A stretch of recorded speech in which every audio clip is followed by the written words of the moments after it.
My name is Emily. I am 28 years old. I have been married to Daniel for 5 years.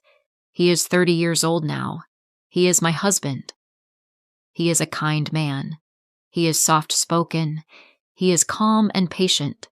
He never raises his voice. He never insults me. He never ignores me. When I get sick, he takes care of me. When I feel tired, he brings me food. He makes tea for me in the morning. He cooks dinner when I am late from work. He listens to me when I cry. He holds me when I feel weak. He tells me, "You are strong, Emily. I am proud of you." Daniel is a good man. But sometimes I forget that. I have a good job. I work in a corporate office. I earn $5,000 every month. I worked hard to reach this position. I studied at night. I took extra courses. I pushed myself. But Daniel still works as a delivery driver. He earns $2,200 a month. He works long hours. He drives in the sun, in the rain, and in the cold. He comes home late and tired. He comes home with sore feet and dust on his shirt. He never complains. He just says, "It's okay, Emily."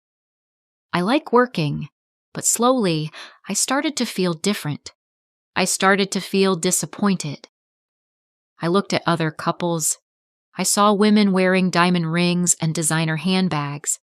I saw men buying cars, houses, and expensive gifts for their wives.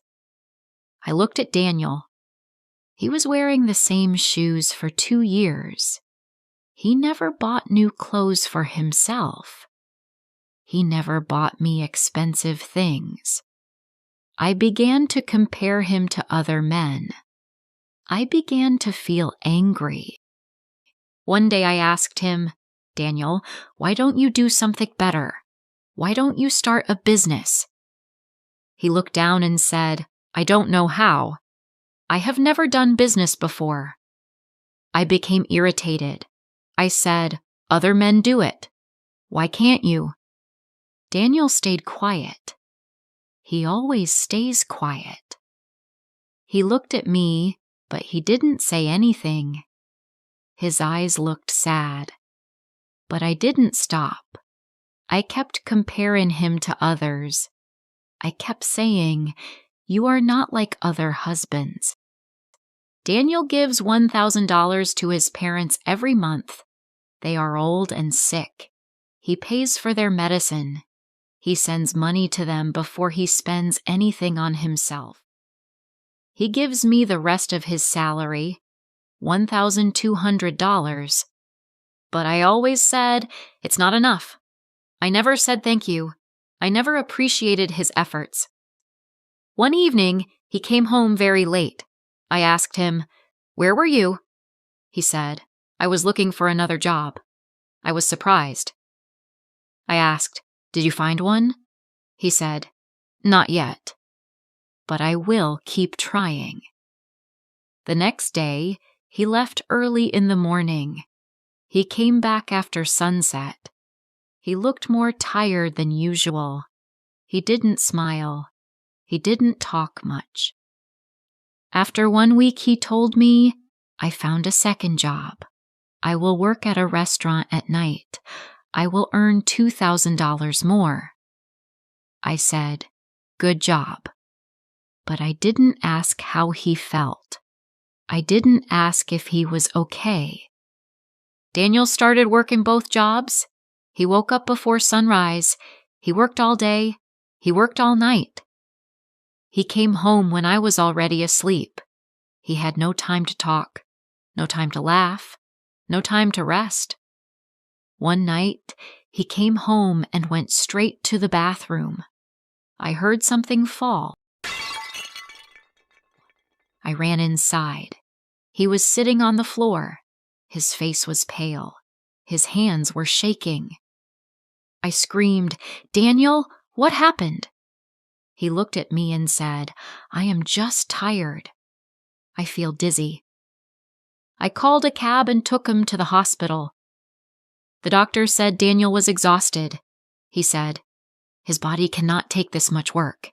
He needs rest. He needs sleep." I sat beside his hospital bed. I looked at his face. His eyes were closed. He looked peaceful, but I felt broken. I held his hand. I started crying. I said, "I am sorry, Daniel. I didn't see how hard you were trying. I didn't understand." Daniel opened his eyes slowly. He smiled. He said, "Don't cry, Emily. I just wanted to make you proud." His words broke my heart. That night, I realized something important. I realized Daniel does not need to be rich. He does not need to wear suits. He does not need to drive a big car. He does not need to buy me diamonds.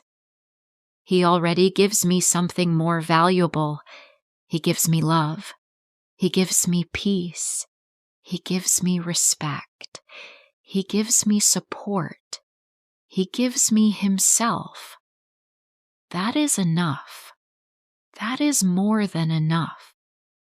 Since that day, I stopped comparing him to others. I stopped complaining. I stopped chasing things that do not matter. Now, I look at Daniel with new eyes. I see a man who works hard.